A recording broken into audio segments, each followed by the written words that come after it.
The notification popped up. Tech sector layoffs, 10,000 jobs cut.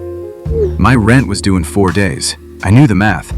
I knew I should be hoarding cash, but my thumb was hovering over a buy now button for a $300 jacket I didn't need. My brain was screaming danger, but my thumb? My thumb didn't care. I tapped buy.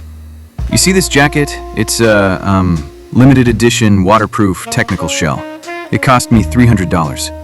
It has been sitting in my closet for a month. The tags are still on it. I haven't worn it once. In fact, every time I open my closet to get a shirt, I see it hanging there, and I feel this pit in my stomach. It's not just a jacket anymore. It's a monument to my lack of self-control. It's mocking me. But in that moment, with the layoff news staring at me, buying this jacket felt like the most important thing in the world. And I didn't stop there. I switched apps. I ordered food delivery, a family-sized bucket of fried chicken, even though I live alone and I wasn't even hungry. The jacket, the food, then a random gadget I saw on Instagram. 3 purchases, 60 seconds, $500 gone. And here's the scary part. For exactly 12 minutes, I felt amazing. I felt safe. I felt in control. But why? Why does my brain think buying a waterproof jacket is going to fix a global economic recession? I used to think I was just bad with money. I thought I lacked discipline or willpower. But then, standing in my kitchen later that night, staring at that family-sized bucket of cold, greasy fried chicken that I didn't even want to eat, I realized something. I realized I was pressing the elevator button. You know those closed door buttons in elevators? You get in, you're in a rush, and you start mashing that button. Click, click, click. Most of the time, those buttons aren't even connected to the panel. They are, placebos. They don't make the door close faster. The elevator is on a timer. You have absolutely no control over when that door closes. But we press it anyway. Why? Because pressing something feels better than just standing there waiting. Doing something feels better than doing nothing, even if the action is completely useless. This is exactly what was happening to me. The economy is the elevator that won't move. I can't fix inflation. I can't stop my boss from restructuring the department. I can't control the housing market. I am just a passenger in this massive, broken machine. But I can control a checkout screen. When I tap Buy Now, I get a result. Instant feedback. Click, order placed. Click, delivery arriving in 30 minutes. It creates a powerful illusion that I am driving the machine. For a split second, I'm not helpless. My brain registers, action taken, threat managed. I wasn't shopping for a jacket. I was shopping for agency. I was paying a fear tax just to rent a few moments of feeling like I was in the driver's seat. Now, I need to be honest with you. The crash didn't actually start with the purchase on Tuesday. If I look back at it objectively, my anxiety actually started about a week before. The previous Monday, I was getting coffee near the break room and I overheard some managers talking. It wasn't anything concrete, just fragments like restructuring and, efficiency. It was probably nothing, but my brain latched onto it. That night, I woke up at 3 a.m.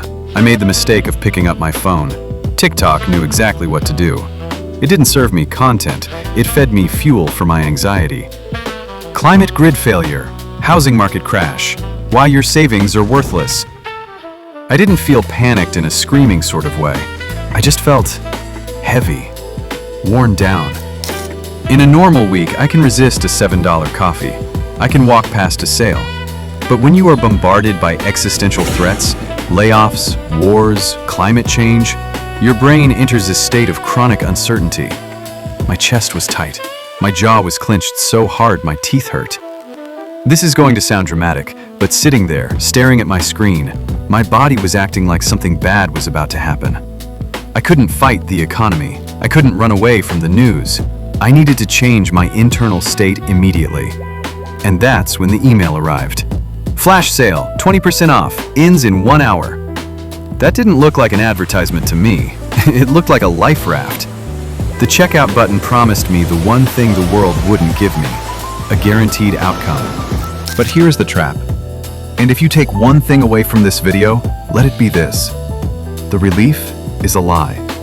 12 minutes after I placed those orders, the dopamine rush faded. It always does. And reality flooded back in. Suddenly, I wasn't just anxious about the world, I was ashamed of myself. I was standing in my kitchen, looking at the trash from the delivery, thinking about the $500 I just blew. I'm worried about a potential layoff, right? So what do? I spend the money that I would need if I actually got laid off. It's completely irrational. And this triggers a secondary spike of cortisol. Now I'm stressing about the money I lost. The anxiety doesn't disappear, it compounds, it doubles down. And because I feel bad again, my brain starts scanning for relief again. Maybe I should buy that course on how to make passive income. Maybe I need a new monitor to be more productive. It's a loop. I call it the elevator button loop. You keep mashing the button, hoping the door will close, but all you're doing is breaking your finger. So, how do we stop? I realized I didn't need willpower. I needed a cheat code. I stopped trying to be disciplined, and I started hacking my own biology. Here are the 3 circuit breakers that actually work. Step 1. The ghost cart protocol. Your brain craves the hunt, not the kill. Neuroscience tells us the dopamine peaks when you find the item and add it to the cart, not when you pay for it. So I let myself shop. I go crazy. I add the jacket. I add the shoes. I add the gadget. I fill the cart until it hits $1,000. I get the rush. I feel the satisfaction. And then I close the tab. I don't save it for later. I don't bookmark it. I just kill the window. It sounds stupid, but it tricks your brain. You got the action taken signal without the wallet empty consequence. You hacked the reward loop. Step 2. The misery calculator. If the ghost cart doesn't work and I'm reaching for my credit card, I use this filter. I don't look at the price in dollars. Dollars are abstract. I convert the price into hours of my life I hated. I make $25 an hour after tax. That $300 jacket? That isn't $300. That is 12 hours of sitting in a pointless Zoom meeting listening to my boss talk about, synergy.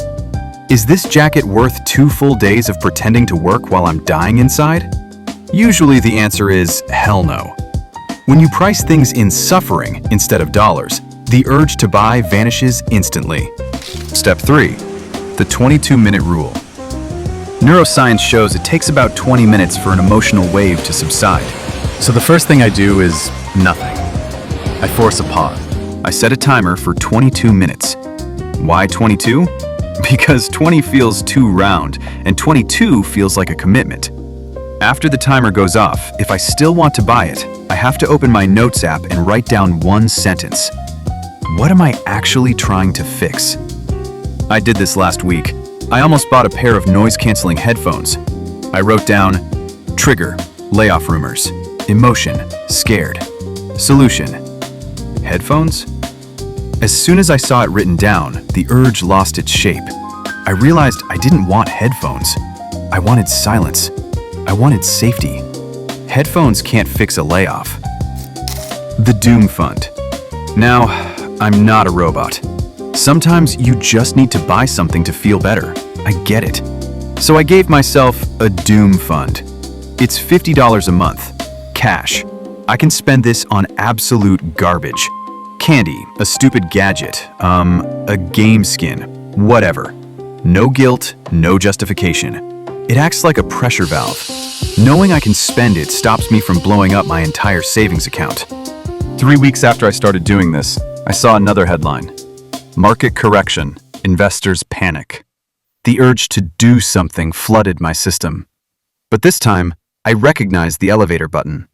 I didn't open Amazon. I set the timer. 22 minutes. I went to the kitchen and drank a glass of water. I waited. 22 minutes later, the urge was gone. I was still sitting there. The market was still down. The jacket I wanted was still on sale. Nothing dramatic happened, no fireworks. But my shoulders dropped. My breathing slowed down. And for the first time in a long time, I realized I didn't need to fix the world. I didn't feel powerful. I didn't feel victorious. I just felt quiet. And honestly, the jacket would have been trash in a year. The quiet? That stays.